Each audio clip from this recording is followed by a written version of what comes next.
Welcome to Own the Season podcast. We will talk to industry insiders along with outdoor enthusiasts to help you own your season. Now let's join hosts Art and Michelle Helen with Brad Jones. Own the Season podcast is sponsored by Griffin Armament, the oldest privately owned silencer manufacturer in the United States. Go to griffinarmament.com to learn how you can get a silencer shipped to your door. Griffin Armament, engineered silence. Hello and welcome to Own the Season podcast. I'm Michelle Helen along with Art Helen and Brad Jones. And it's just the three of us today, right? It is. Yeah. So 'tis the season. We're kind of wrapping up deer season here in Wisconsin. We got a little bit left in this part of the state. But really we're kind of gearing up for show season is what's next, I think. Yeah, show season. That's almost as busy for you guys as the hunt season, right? It can be. And I think Art's got some stuff booked that I don't even know about. Yeah. Imagine that. Surprise. What do you mean imagine that? Come on, man. We've been doing the consumer shows for, gosh, do you think 30 years you've been doing them? Oh, probably. Something like that. I don't know. That's pretty impressive. Yeah. I will say that. Yeah. We're Impressive or stupid? The oldies one of the two. around there. Yeah. Well, for people listening that have never helped set up or run a booth at a consumer show, it's a lot of work. It is just a lot of work. It is. And I'm coming, I really tried not to use vacation time from my job at the hospital to do the shows. I like to save that vacation time for, out of state hunting trips or like a real true vacation, which is kind of rare in itself also. Yeah. But so I don't want to use it, for that. So I end up doing, I'm like packing in my 40 hours at work, and then we hop in the truck, hook up the trailer, and drive to a show. And then, like you said, the setup, and they want to set up, a couple hours before the doors open. They don't want booths not ready, and then working. Some of the Fridays, some of them I don't know if they still do. They used to go till 9:00 at night on Fridays. Now I think they're like 7 or 8. I think they're better. Some of them have cut way back, but some better. of them are. But you've had the drive, and the setup, and then the show might not open until like 2 or 3 in the afternoon on those days. But you've been doing all the other work up until that point. Yeah. And then all day Saturday. A good chunk of Sunday, usually getting out a little bit early on Sunday, like 3 or 4. Usually about 4, and but then, Sunday's the worst. I mean, Ohio is the worst show for me. Just because of the drive? Yeah. Because it's usually, we used to go, and the way that the schedule would work would be, we would do the Iowa Deer Classic and go straight from there to film a snow goose hunt. And then straight from that snow goose hunt, we would take off, which is in southwest Iowa. And then we would leave from there and drive, 15 hours to Columbus, Ohio for a show, set up, do the show, and then, we would drive one day and then we'd actually get to sleep and then go the next day, do the show all weekend. The longest day, and it still will be, is you get up, you go do that show, then you have to tear down, you have to pack the trailer with everything, and then I have a 9-hour drive home pulling that trailer through Chicago and wherever, because for me, I would say forget it, and I would just pull over and sleep somewhere. But Michelle usually has to be back so she can get that 40 hours in. Because then I'm going back to work on Monday. Yeah, because she's going back to the hospital on Monday, and then usually she wants to get her 40 hours in by Thursday night, because then Friday morning we're packed and back on the road heading to another show. And so it just never ends this time of year. I mean, that's a January, February, March thing. Definitely February, March. Right. Well, and it all starts with like the ATA. You guys used to do that every year. I think this is the first year you've missed it in quite a while, right? Yeah, except for maybe the COVID years.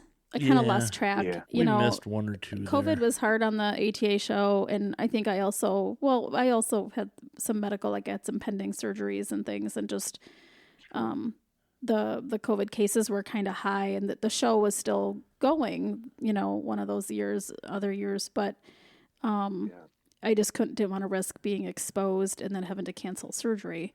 Right. But the show's really just understandable. The show's just really shrunk. Yeah. So, that's the thing too. Especially the more travel you have, and then depending on the city, the meals and lodging can be expensive. Sure. So we just kind of have to weigh, like, is it worth it for us to go? Right. And to the shows. demographics have changed so much of, why to be there and what to do, that, a lot of it used to be you would go there if you had a TV show, or, that's before the influencers, etc. And you would go and meet and greet and have your meetings and different things with your companies. Now, things have somewhat changed, and a lot of your, everything used to be, that was the debut.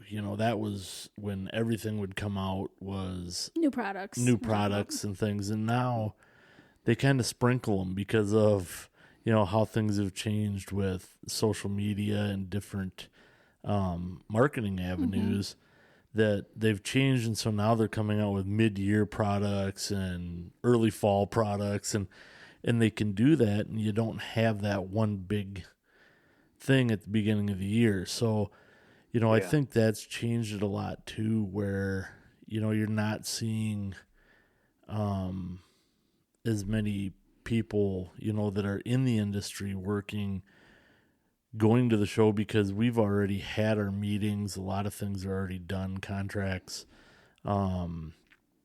most contracts are done. We're still negotiating a few things here, but it has changed, and it's changed a lot due to, again, like I said, social media. And I think that all started with the COVID years, because yeah, absolutely, because during COVID, people found out that they could do stuff virtual and do all their orders that way. Then they don't have the expense of the hotel, the travel, meals, all that stuff. Right. But I think COVID really killed that, the ATA show, which is sad. Yeah, absolutely. It is. It used to be, like the it was like the big, like, kickoff party of the year. That was like the place to be.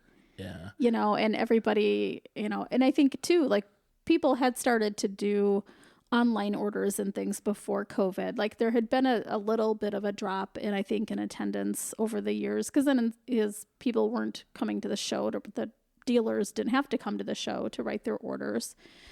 I think maybe they were still seeing some of their international distributors and folks, come, but so it had started to decline a little bit. And then, like you said, with the COVID years, we all really learned how to use technology, and were forced to, and then, continue to do that.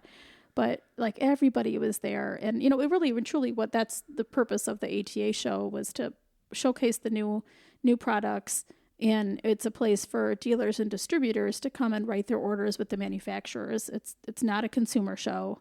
It is now. It is now. They've changed it, but it was not a consumer show. It was a dealer show. So you had all the manufacturers there, and then some of them that had who the owners of those, also had TV shows, talking about, like, the Realtree Group, the Primos Group, and then you have the folks that have TV shows that are sponsored by the manufacturers. So all those personalities were there. And then at night, like, which hotel has the party at it, the get together in the hotel, right. The hotel restaurant or bar. it was kind of like a reunion, too, is kind of what it was. Yeah, it's really changed. I didn't see a lot of posts on Facebook about it, but the ones I did see said turnout was down quite a bit. And yeah, I didn't hear about what people were saying about the days that anybody could get into the show. Turning it into that consumer show type thing. So people have been pretty quiet about that. They have. I haven't really seen a lot either on that, which would be interesting. I'd like to see those numbers. I mean, ATA, as Michelle said, was the fun part. And for people that are not in the industry and kind of looking in, a lot of them, I guess, don't understand how small this industry really is. I mean, when you're within this industry, pretty much everybody. And everybody fits under one roof. Right. And, like one big, convention hall.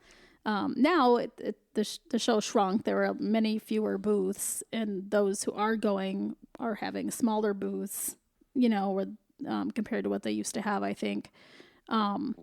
So it's a much smaller space, but even when like everybody was there, and before there were as many of these, big conglomerate, companies that have several brands under them, everybody fit under one roof.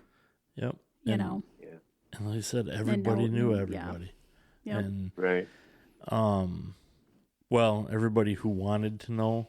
Everybody, There were a few that people would ignore here and there, but no, everybody is, actually a lot of good people, very, very good people within this industry, but it's very small, a lot smaller than what people realize it really is. And now the next big show is going to be SHOT Show. We are not going to make it to that show. That show was brought up a few weeks ago about that, if we were going to be going or not. And we do things with ammo, suppressors. We do some different things because we all, our team and ourselves, we all gun hunt and love to shoot guns, and but that isn't I guess I don't want to say we're not into that as deep. When you get into the SHOT Show is more devoted, I guess, to military, police, all the neat things for there's a lot of super long range tactical and like home defense. Yeah. Too. And gun manufacturers. And I want to hunt, and it's a great show. It's been quite a few years since I've been there, and this year, unfortunately, with everything that's come up, with my surgery here about a month ago and different things, it's we're kind of weighing what shows we need to go to and where we're going to, and so those two are kind of out because we start on a couple smaller local shows here in February. I think February 7th or 6th might be our first. Let's see on my calendar here. Which ones I know about. And then, and then. Well, I know we have one here just about 45 minutes from town. The Driftless Area Deer Classic. When is that? That's February 21st. Oh, yeah. We're way before that. Okay. So, one I don't know about in earlier February. So, you go. The Driftless Area Deer Classic is a one-day show in Richland Center, Wisconsin. We're going to be there. Excited to go be there for the first time. Art, tell me, where else will we be? Well, I think on I don't know what it is. It might be the 7th. 7th is a Saturday. Yeah, I think it's the 7th. We will be at the Belmont. Well, it's actually the Tri-County Archers. Okay. They've got a big banquet fundraiser that we're going to be over there and doing some things there and donating some things to them. And then, are you going to be speaking there or not? Not sure yet. I've been talking to them. Okay. It's a lot of friends that are going to that, so I'm not sure how many of them are going to want to listen to me yap while I'm up there, because you'd get heckled for sure. No, they're pretty to, good, but yeah, they're used to it. Art. They are, and I shot league with those guys for a lot of years back then, and it's a great facility, and they've got a great indoor and outdoor league, and so it's good to support them and help out this year, and then. After the Driftless, I think I have the Wisconsin Bowhunters Association convention, which we will have a booth, and I will be doing a seminar and then also the keynote speaker at that show. Wow, that's awesome. Yeah, so that's in that's very cool, Art. Stevens Point, Wisconsin. There's some kind of set up and welcome and a little bit of a reception thing on the Friday night, and then otherwise the event is all day Saturday with then a dinner on Saturday night as well. Yeah, and that's that show. I was telling Art last week, I used to go when I was a young kid, like 12, 13 years old. I'm in my early 60s now, so that's how long the Wisconsin Bowhunters has been going on up there. Yeah, it's a great, pretty neat deal. Long-standing organization that we belong to. I think we've had conversations before about the importance of, belonging to organizations that have a larger voice and can speak on behalf of us with legislators, and other groups. So you've got your, conservation organizations. Like National Wild Turkey Federation, like Trouts Unlimited, like Pheasants Forever, etc. And then you also have your shooting and hunting sport organizations, national or state organizations. Yeah. So be a member. They help lobby for a lot of things that we're trying to do.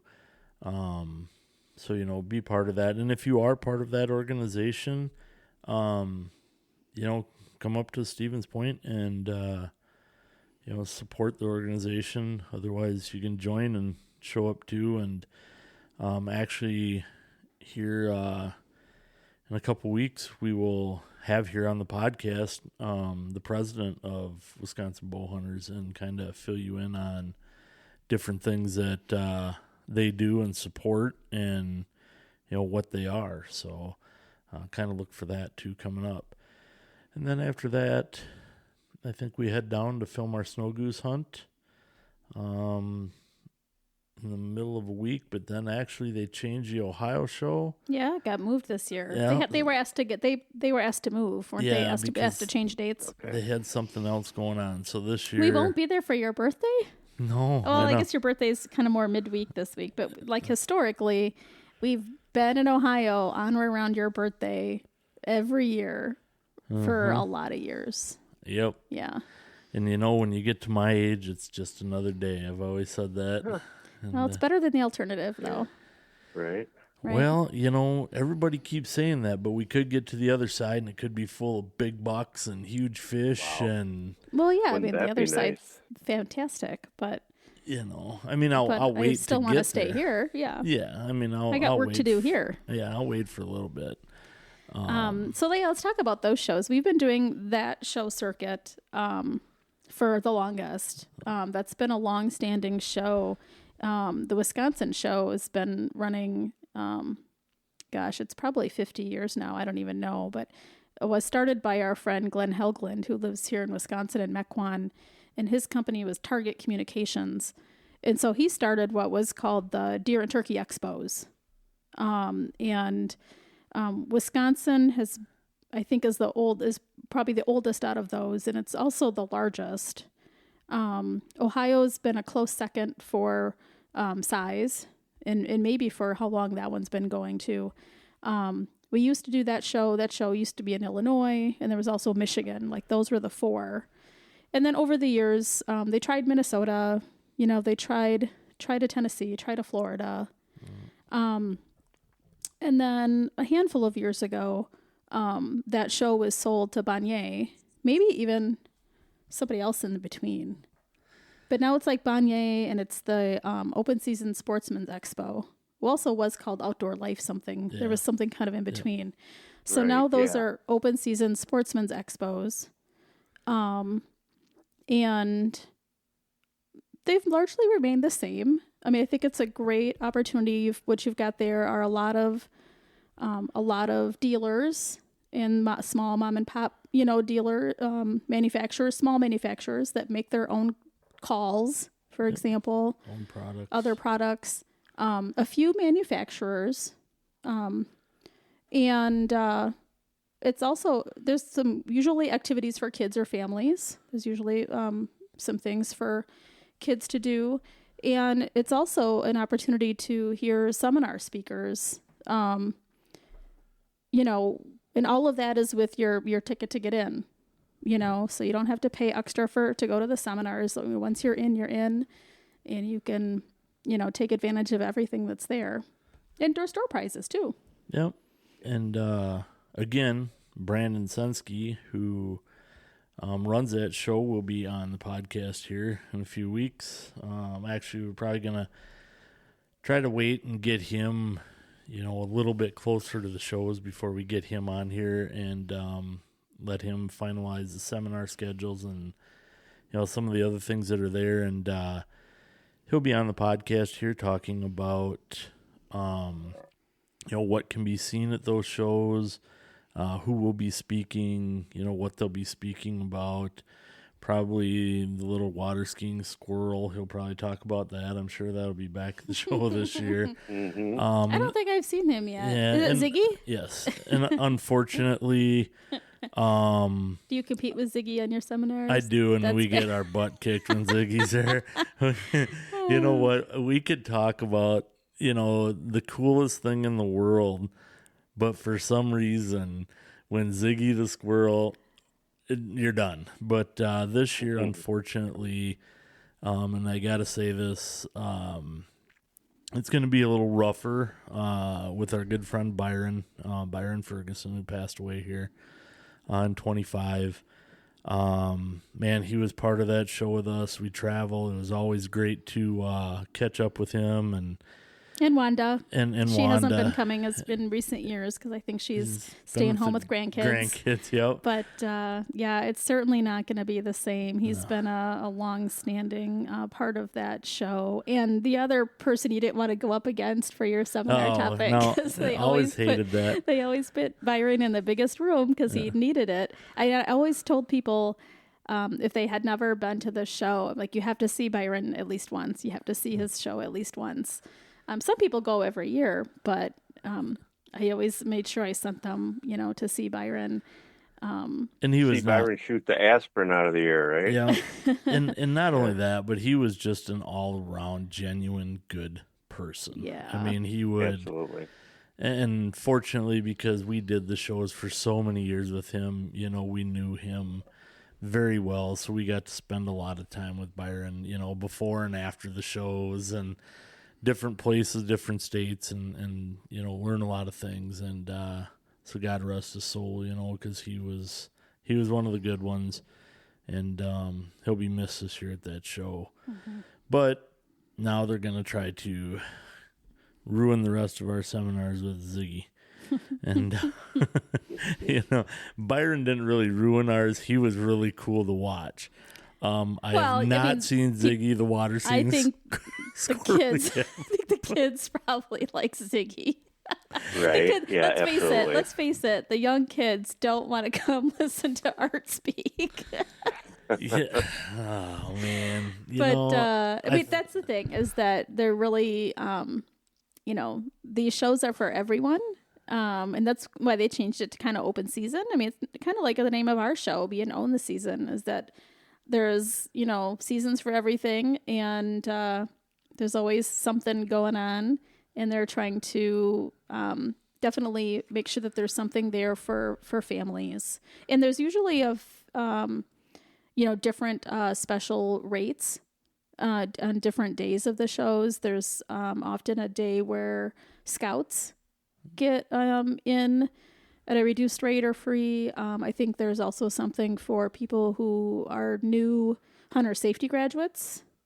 military pricing, maybe a family night, things like that. And also be sure all of those first responders. So be sure to check out any of these shows that are near you.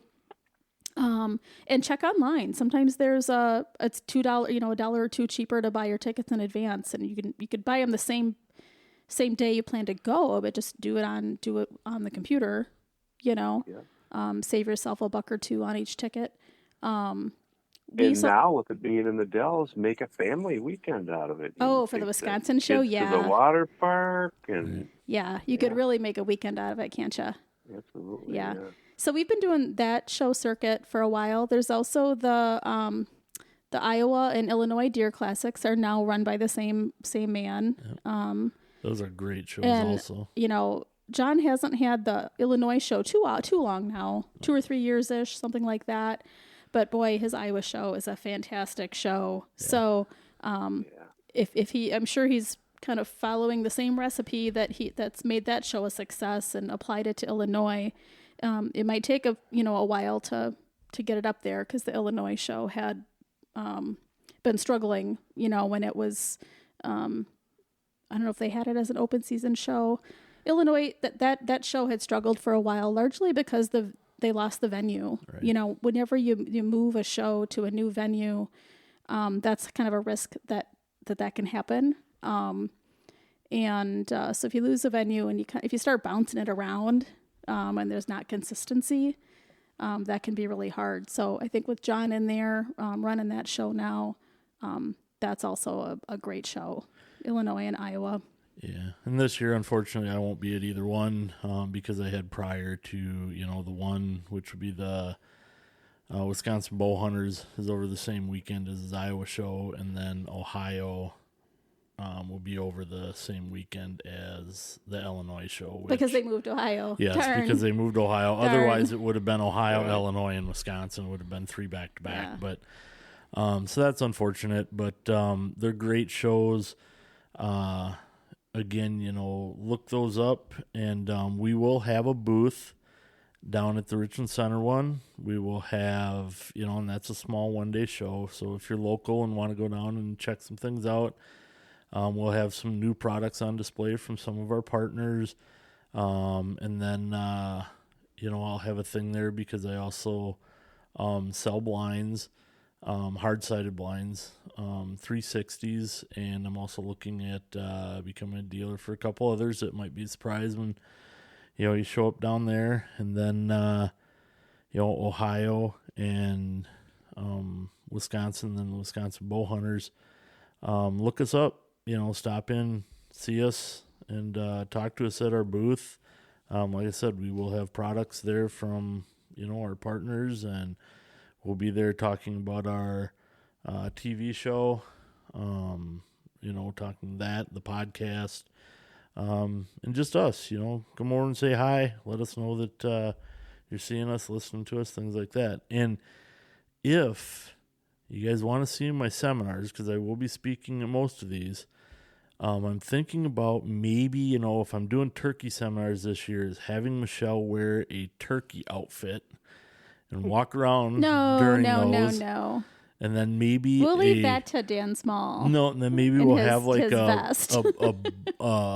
buck head or something. She can carry that around during one of my other seminars. And if you guys think that's a good idea or have any other ideas, you can send us a message at otspodcast25@gmail.com. That is our podcast. So, and if you do actually have any suggestions or anything for the podcast, or you've got something cool you want to speak about, whatever, seriously reach out to us there, otspodcast25@gmail.com. But I will not be in costume at shows. Man. Let's just be clear about that. So, well, I guess. But so moving on. Hey, one more thing. Art, you're going to be there promoting your land management stuff that you do too. So it's a great time for people to come out and meet Art, see what he's about, and how he can help you improve your property to your management. Yep, and that's kind of where I was going to go with this. That we going to, you know, from when I'm not at these shows right now, you know, we're doing a lot of land management work, or, you know, Brad and I are just starting to put together all the shows and, you know, kind of outline those and how we're, you know, where we're going to air and what times we're going to air and what, you know, what we're going to air. So we're trying to put all those together right now. And then, you know, I'm also looking at land management stuff, and I still got some openings coming up where, you know, I can go out and look at them. We are looking at getting into just LiDAR maps, mapping systems for aerial views, and doing that style of consultation stuff too. You know, so you can check in with me on that. If you don't want boots on the ground and want something else done, you know, we're kind of looking at getting into that end of things also. So, you know, look us up, because we are, you know, pretty busy and things are starting to get a little busier, but be glad to help people and have a long list of clients and people you can talk to if you want references. So, well, and this is really the best time for you to get out there and be seeing the properties. I think the technology is great, and I know, you know, some consultation can be done with aerial maps, topo maps, the LiDAR, but I don't think anything is ever going to replace, or really fully replace, boots on the ground. And now I think is like the best time, right? Because the leaves are off the trees, you can see farther. Yep. So you can see the property. Yeah, and it's easier. Not necessarily about seeing farther. It's actually seeing, you know, the contours, the lay of the land, where everything really is. I mean, topo maps show you some of it, but until you really walk it and look at it, you know, and look at the canopy of the land, what it can be, the age structure, the trees for, you know, TSI work, or if you're going to do, you know, where you want water sources. There's a lot of different things, and we go over all that, you know, when we're doing plans of, you know, there's a lot of rules and regulations too that I don't think a lot of people touch on, you know, and say, oh, well, I'm just going to dam up that creek or make it wider, or no, you know, that and wetlands and different things. Boy, you can get yourself in a lot of trouble if you don't know, you know, some of those rules and regulations. And, you know, I work with a lot of different people. I've worked with aquatic biologists over the years to understand water. I still do. I've got some very good guys with, you know, ag backgrounds that I can talk to about, you know, food plots and, you know, how things work in contours when setting up, you know, different types of food sources. Again, you know, looking at timber stand improvement compared to hinge cutting. Anybody who's worked with me in the past will know right now, hinge cutting, I am not, how do I want to say this right? You're not a huge fan unless it's done right. Right, there's a good way to say it. It has a purpose, yes, but it's a little bit of a narrower right. like purpose than what other people might choose right. to use I think it's overused because it's a quick fix. It's a it's something that can work, but again, if it's not done right, it can backfire big time. So, you know, they're the things that we talk about and look at, and I've been doing it a long time. I've been doing it, you know, on my own property, on neighboring properties, and then on properties through Wisconsin, Minnesota, Iowa, Ohio, Northern Illinois, out in Kansas. So I've done a lot of them.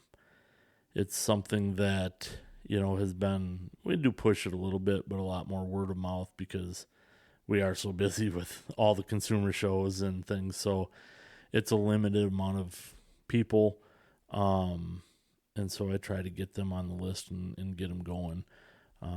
So, I mean, if anybody's looking for stuff like that too, feel free to reach out and contact me. Any way you can find me, and I'm pretty easy to be found. Yeah. And I mean, like I said, this is the best time to be evaluating the property and then for your customers to be getting that plan in hand, because you can be doing some of the TSI work that should be done in the winter. And then, pretty soon we'll be in the food plots and be doing stuff there for, and even now with the frost seeding and types of things. But, pretty soon the season will be there to really start getting in there and working on the food and water. So having a plan, and even if you don't do it all in 1 year, right? I think that's the other thing. Especially, you don't want to, and especially if the property is a larger parcel, it can be expensive and it takes a lot of time.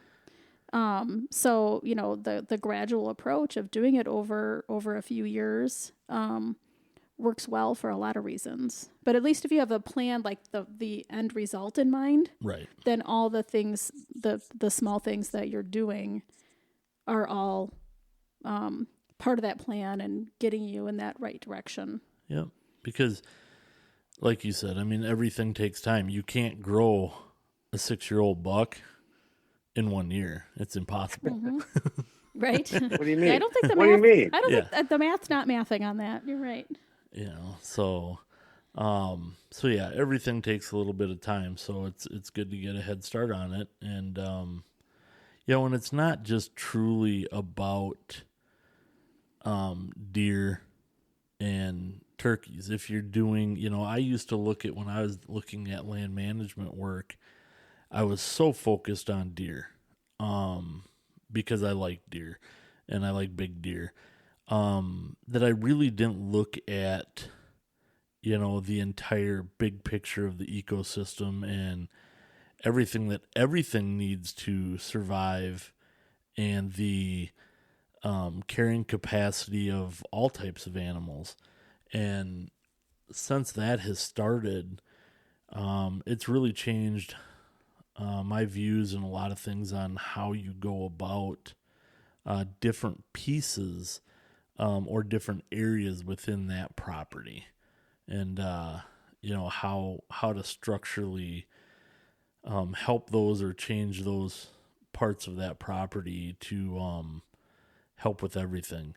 And and I'll be straight up honest. If you've got 40 acres or 30 acres and somebody comes in there and says, you're going to hold, 3 mature bucks on that, I'm going to call BS right now. It's truly not going to happen. Can you make that property better to get them to visit that piece of property more frequently, keep them on there more often? Absolutely. But to say that they are going to live on that 30 acres, you know what, then, and if you buy that, then I've got, I've know a few Eskimo friends that you could probably sell some ice to. So, it just doesn't really, some of those numbers don't add up. So be careful when you're out there and follow up with references and check their backgrounds and stuff when you're looking into this stuff. Absolutely. So, and we've got a lot of other things going on. Like I said, we've got, the consulting stuff, trying to finish up a book here. That's consuming my life right now. Will you have the book available at the shows, consumer shows? That's the goal. That is the goal, my friend. It's getting all right. Well, there's something for people to look forward to. The final proofing and editing. It's getting happening close now. And then every time I say yep and get this one done, and then I can start on the second one, I get slow down, mister. I get an eye roll from my wife, and I think you have too many irons in the fire. Well, one of these irons better start And that fire pretty freaking soon. I'm Right? getting Wouldn't that burned be a little. nice? I'm Yeah. getting burned a little too. Yeah. So What'd you say, Brad? I said, wouldn't that be nice? If Yeah. one of yeah. Man, Yeah. one- I mean, all good stuff. Like all good, It you know. But Yeah. you know, we've only got so much time in the day. yeah. It'd be nice to like just mark something done and then But pick up something different. Till you can get that one to, keep paying the bills for a while, you just got to keep moving Yep. to the next one Yep. and moving to the next one, and that's just the way life is, Yep. If Life's busy, isn't it? Everybody is. seems so busy. How did we do? And our kids are grown. That's the thing too. Like I feel like, wouldn't you think you'd be like less busy when you're empty nesters? But no, we're not. We're just doing different things, we are, right? It's Yeah. like Absolutely. it's just a different phase of life, and just as busy, just different things. yeah, and I had a dream last night that I won $150 million, and I got to Oh. call you at work and tell you that you got to go part-time so you could keep insurance. Mm-hmm. But I was retired. Yeah. So, I'm gonna just keep my mouth shut because I'm not sure what's gonna come out if I reply to that. On that note, let's wrap this one up. Yeah. Art's getting a little punchy over there. There you go. So yeah, great time of year to get out there and see what's in your area for consumer shows. Deer classics, deer expos, deer and turkey expos, open season, sportsman's expo, whatever they call it in your neck of the woods. Or here's another thing. I know Art kind of said, let us know if you have an idea for a podcast. If there's a really great show in your area, like let us know. We are looking, we've kind of been looking around at some other shows and some other states in the general Midwest to Ohio River Valley, kind of region. We've done shows in farther away states in the past too, but like, let us know if there's a show out there and you want us to see if we can make it happen for 27. Let us know. But get out there and go to those shows, support those shows and the exhibitors that are there.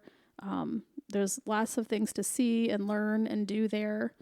And if you've got property that you own or lease and have some control over, things like food plots and habitat management, look us up and give Art a call and own the season. follow Own the Season Podcast on Facebook and Instagram. Thanks for listening. Check back weekly for new episodes.